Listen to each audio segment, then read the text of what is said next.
कल क्या पढ़ाए थे लास्ट में? देखो लास्ट में क्या लिखा है, दर्पण पढ़ा दिए थे ना। ओके, देखिए इसके बाद दर्पण के बीच में कुछ रिलेशन है इसमें, है ना। जो जैसे दर्पण को जो हम कल चर्चा किए थे उसमें एक जगह हम एफ लिखे थे, याद है? याद है? कहीं सी भी लिखे थे जी सर।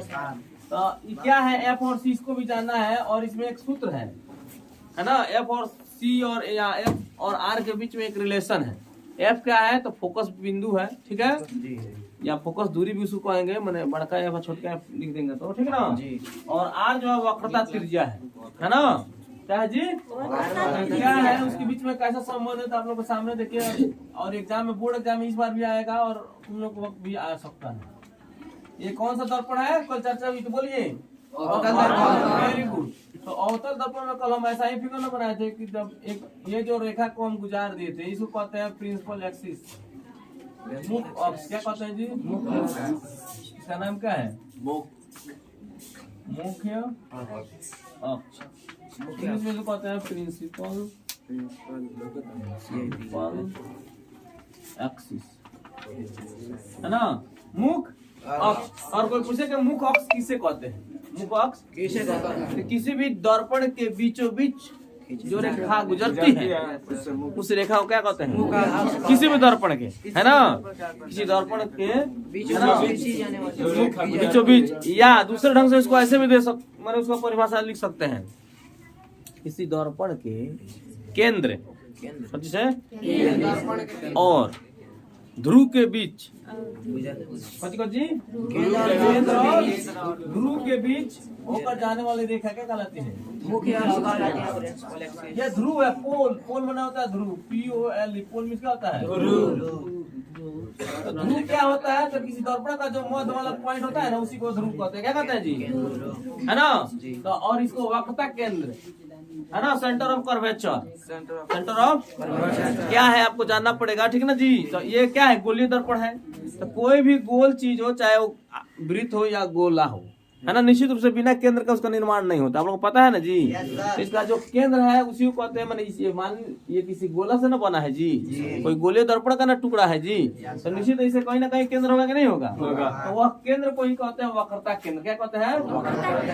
इसको इंग्लिश में कहते हैं सेंटर ऑफ कर्वेचर। कर्वेचर में होता है वक्रता का चीज, है ना, सेंटर ऑफ कर्वेचर। इसको मैंने सी से करते हैं, कौन से? और दोनों के बीच में, सी और पी के बीच में होता है एफ। क्या होता है जी? फोकस बिंदु इसको कहते हैं, फोकस बिंदु, है ना। फोकस दूरी दूसरा चीज हो गया, फोकस बिंदु दूसरा चीज हो गया। फोकस बिंदु हो गया आपके सी और एफ, जो मतलब है सी और पी, इसके मध्य में जो पॉइंट है ना जी, उसको एफ यानी कि फोकस बिंदु कहते हैं। और फोकस दूरी एफ और पी यानी दोनों के बीच की दूरी को क्या कहते हैं? यानी ध्रुव और फोकस बिंदु के बीच की दूरी को फोकस दूरी कहते हैं। समझे कि नहीं समझे? और वक्रता त्रिज्या किसे कहते हैं? तो केंद्र से लेकर परिधि के बीच की दूरी को ना वक्रता त्रिज्या कहते हैं। तो यहाँ पे त्रिज्या क्या होगा? सी से लेके पी के बीच यानी CP को क्या कहेंगे? आर, है ना।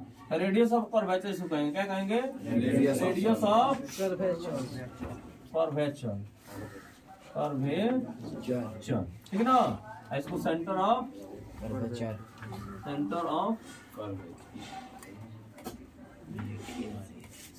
याद रखिए ना। तो वक्रता केंद्र, और इसको वक्रता त्रिज्या,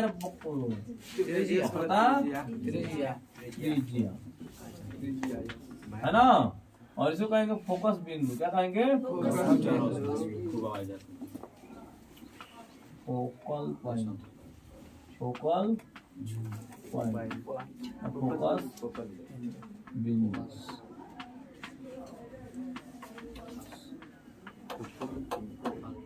ठीक है ना। ये क्या है? पी पोल बोले तो आपके सामने जितना फिगर में जितना पॉइंट आपको दिखाई दिया है सबका हम नेम लिख दिए, इंग्लिश और हिंदी, कोई दिक्कत नहीं। फोकस दूरी यानी फोकल लेंथ, भाई जो एफ है तो क्या हो गया? Focal length. क्या पढ़ेंगे? फोकल लेंथ, फोकल लेंथ, ठीक है ना जी, यानी कि फोकस दूरी, चीज। हाँ, फोकस दूरी क्या है? ध्रुव और फोकस बिंदु के बीच की दूरी को कोई दिक्कत नहीं। अब देखिए, तो ये तो मान लीजिए इसका नाम ना आप लोग अभी जाने। अब इसमें है क्या चीज की, और ये एफ जो है और ये जो आर है, इसके बीच एक रिलेशन है ना। जैसे एग्जाम में पूछता है कि अवतल दर्पण या उत्तल दर्पण, कुछ में किसी में भी पूछ सकता है कि अवतल या उत्तल दर्पण में फोकस दूरी और वक्रता त्रिज्या में संबंध स्थापित करें। कुछ करें यानी एक सूत्र स्थापित करें। जैसे एफ बराबर है ना r/2 होता है। एफ बराबर क्या होता है जी? यही है आपका क्या चीज सूत्र, या इसको हम r बराबर 2 भी कहते हैं। r बराबर 2। तो कोई पूछे कि भाई ये वक्रता त्रिज्या और फोकस दूरी में क्या संबंध है, तो वक्रता त्रिज्या फोकस दूरी क्या होती है? दुगुनी होती है। क्या होती है जी? दुगुनी होती है। और फोकस दूरी वक्रता त्रिज्या की आधी होती है। क्या चीज की आधी होती है? अगर मान लो कि r बराबर 10 cm है, r बराबर कितना है 10 cm, f का मान क्या होगा? 5। अरे यार यहाँ 10 रखोगे 10/5 ना होगा जी, यानी यह इसका आधी ना होगा। समझे? आज फिगरों में नहीं दिख रहा है, है तो चक्की बा आर। समझ में आ रहा है? आर एकदम पूरा बड़ा कनु है, और एफ क्या है तो कनु है। तो बड़ा कौन है? आर। आर नु दुगुना एफ का, और किसका दुगुना है? एफ का दुगुना आर है, यानी आर दुगुना है एफ का, या एफ आर का औजिया है। दो तरीकों से बोल सकते हैं। मैंने इसके बीच संबंध पूछा गया। क्या पूछा गया? संबंध। तो ये हो गया आपका मैंने भाषा में संबंध। मैंने अब इसको मैथमेटिकली साबित करके दिखाना है कि एफ बराबर r/2 होता है कि नहीं। यानी ऐसे तो लोग भाषा में एक नंबर यहाँ पूछ सकता है। एक नंबर पूछ सकता है कि एफ और आर में क्या संबंध है, तो आप लोग लिख सकते हैं एफ यानी फोकस दूरी वक्रता त्रिज्या की आधी होती है, ठीक है, या वक्रता त्रिज्या फोकस दूरी की दुगुनी होती है। दो तरीका से बोल सकते हैं। एक नंबर में पूछेगा तो क्लियर, लेकिन 5 नंबर पूछे तब क्या कीजिए, तो साबित करना पड़ेगा ना जी। खाली आपके थोड़ी करने से नहीं ना मान लिया जाएगा, 5 नंबर दे दिया जाएगा। खाली आपको देखा एफ जो है आर का दिया होता है नहीं, तो 5 नंबर मिल जाएगा। उसको साबित करना होगा, क्योंकि साइंस ना है ये, और साइंस में कोई भी चीज साबित का प्रूफ होना चाहिए। चाहिए कि नहीं चाहिए? हम लोग साबित करेंगे। देखिए कितना आसान तरीका है साबित कर। फिलहाल भाई जो है आप लोग लिखेंगे क्या? जी सर। पहले इसको एक बार साबित कर दें। यहाँ पे दिख रहा है ना सब किसी को? फिर से एक बार और फिगर बना दें।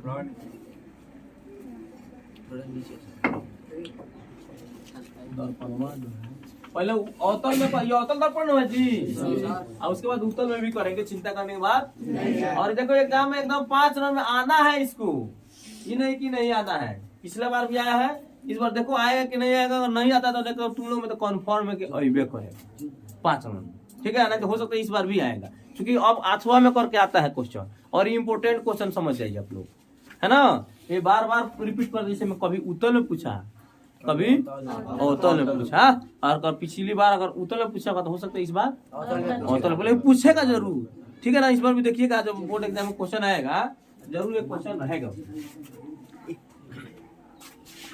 चलिए देखिए, तो आप लोग क्या पढ़े थे? पहले आपको एक और चीज का इसमें डिफिनीशन जो है, फोकस बिंदु का डिफिनीशन नहीं बताया आपको। फोकस बिंदु का डिफिनीशन, परिभाषा, है ना जी। तो कौन बताएगा फोकस बिंदु का परिभाषा? हाँ, खड़ा हो जाओ, बताओ। वक्रता केंद्र और ध्रुव के बीच,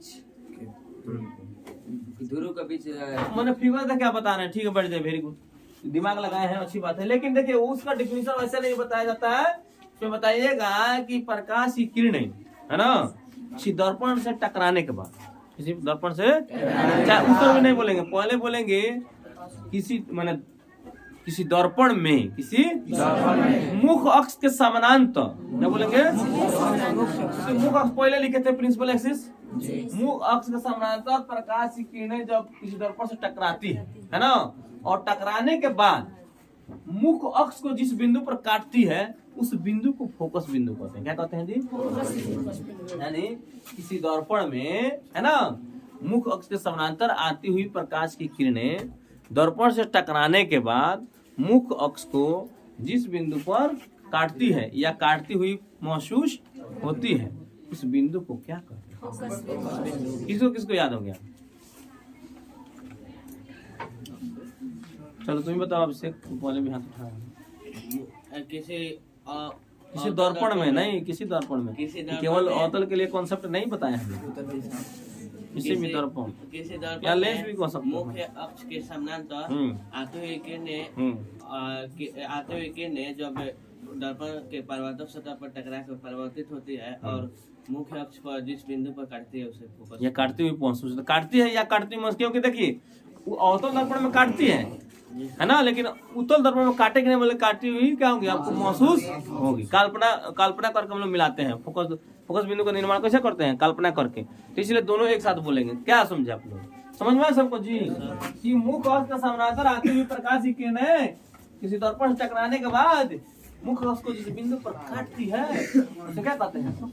अब देखिए यहाँ पे कौन सा दर्पण है, इस मुख अक्ष कीजिए, कितना किरणें में गुजरेगा, है ना, हनहनाती फरफराती बहुत सारी किरणें जाएगी, ठीक ना, ठीक ना जी। ये सब इसके समानांतर है, किसके समानांतर है, मुख के समानांतर है, लेकिन काटेंगे तो एक बिंदु पर काटेंगे। समझे कि नहीं समझे? ऐसे देखिए, ठीक ना। अभी अनंत जो है ये किरणें जा सकती है, समझे कि नहीं समझे? यानी कितना हनहनाती फरफराती जाएगी, लेकिन जब वहां से टकराएगी तो एक ही बिंदु पर मिलेगी, उस बिंदु क्या कहते हैं, फोकस। तो आप लोग क्या देख रहे हैं कि मुख के समानांतर कितना किरण गुजरे, अगर दर्पण से टकराएगी तो कहाँ जाए काटेगी, फोकस बिंदु का निर्माण ऐसे ही होता है। समझे कि नहीं समझे? है क्या समझे आप लोग कि मुख्य अक्ष के समानांतर, है ना, आने वाले प्रकाश की किरणें किसी दर्पण से टकराने के बाद मुख्य अक्ष को जिस बिंदु पर काटती है या काटती हुई महसूस होती है, उस बिंदु को क्या कहते हैं, फोकस बिंदु कहते हैं। ठीक उसी तरह इसमें भी क्या होगा, इसके समानांतर है वो किरण को गुजारेंगे, ठीक ना। तो यह काटेगी, टकराएगी, टकराने के बाद कहाँ आएगी, जिस बिंदु को काटेगी उसको क्या कहेंगे, फोकस बिंदु। ये देखिए आपतित किरण हो गया, परावर्तित, तो बीच में वो क्या होगा, अभिलंब, जाकर सी पर मिलेगा, कहाँ मिलेगा, यानी कि ये जो सी है और ये क्या है, सी और एफ। समझ में आया सबको जी? तो अब देखिए इसमें हम लोग को संबंध स्थापित करना है, कौन स्थापित करना है जी, कौन के बीच, तो एफ और आर के बीच, एफ और आर क्या है, तो समझ में क्या होगा, त्रिज्या है, एफ आर क्या है, और एफ फोकस दूरी, है ना। ये जो एफ बराबर आर बाई 2 हम लोग साबित करने जा रहे हैं ना जी। इसमें अगर कोई पूछे एफ क्या है, हाँ तो फोकस बिंदु नहीं रहे पगला, फोकस दूरी में रिलेशन है ना। और जब आर जो है वो वक्रता त्रिज्या है, क्या है जी, ठीक है जी। तो इसको हम लोग प्रूफ करने जा रहे हैं। देखिए यहाँ पे कौन सी किरण है, आपतित किरण, परावर्तित किरण, भाई कोण आई या कोण आ रही होगा कि नहीं होगा, कोण आई बराबर क्या लिख देंगे, ना नियम से,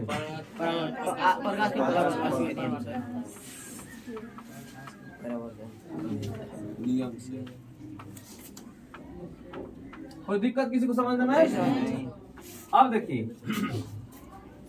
यहाँ पे जेड जैसा आकृति बन रहा है क्या, आप लोग कई बार बताएं, जब भी जेड जैसा आकृति बनता है तो हाई कोण ना हाई कोण आपस में क्या होता है, किस नियम से बराबर होता है, अंत है एकांतर कोण से। याद है कि भूल गए? आप लोग को 9वीं क्लास में छठा चैप्टर शायद पढ़ाई हुआ था, तो बताया गया है ना, जब कोई भी दो समानांतर रेखाओं को कोई तिर्यक रेखा काटती है ना, उसके अंत है एकांतर कोण आपस में क्या उसमें ये भी बताया कि जब भी पहचानने का नियम यह है, जेड जैसा जब भी बन जाए फिगर तो कोना कोनी आपस में बराबर होगा न, कौन नियम से होगा, अंत है एकांतर, ठीक है। तो अभी हम डिफिनीशन में फोकस बिंदु के डिफिनीशन में बताया कि मुख्य समानांतर एक किरणें गुजरती है, जब समानांतर है तो बीच में जेड जैसा आकृति बन रहा है, तो बन रहा है तो मतलब क्या है, कौन सा कोण बराबर होगा, अंतर कोण बराबर होगा कि नहीं होगा। तो यहाँ पे कुछ लिख दो, यहाँ पे एक लिख दो, कोई दिक्कत और नियम से हो।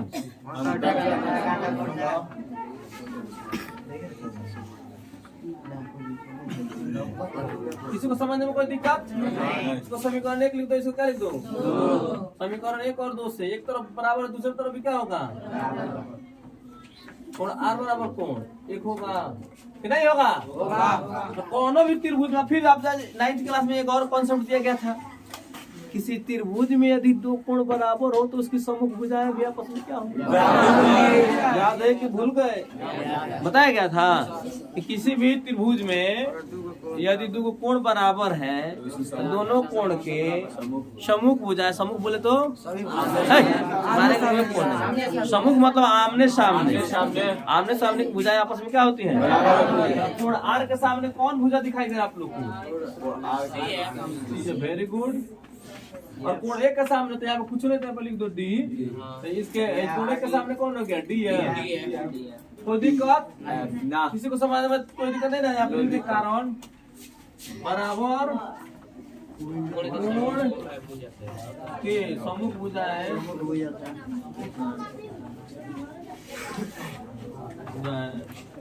आपस में बराबर होती है। आपस में क्या होती है? बराबर होती है।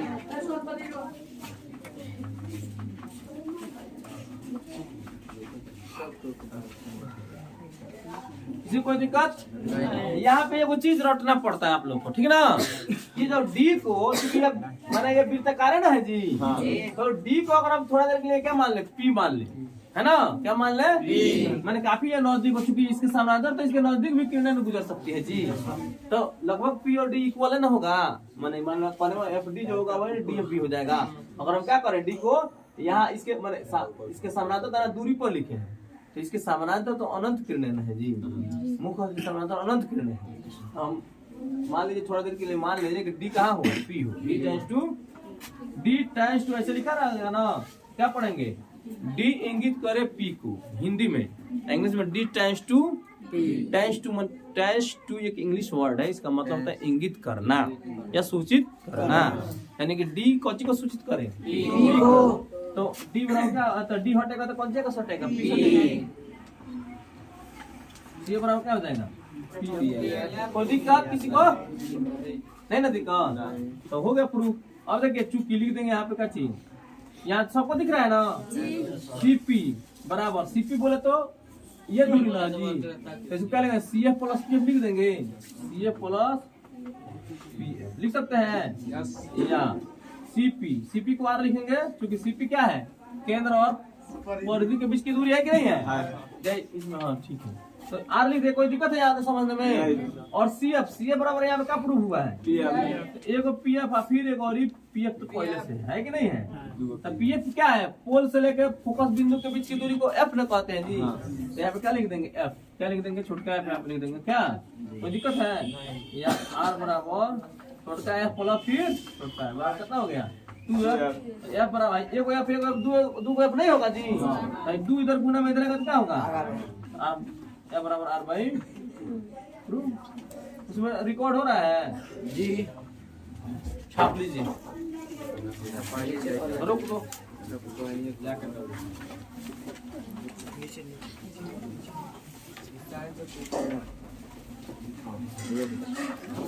रुको ना उसको।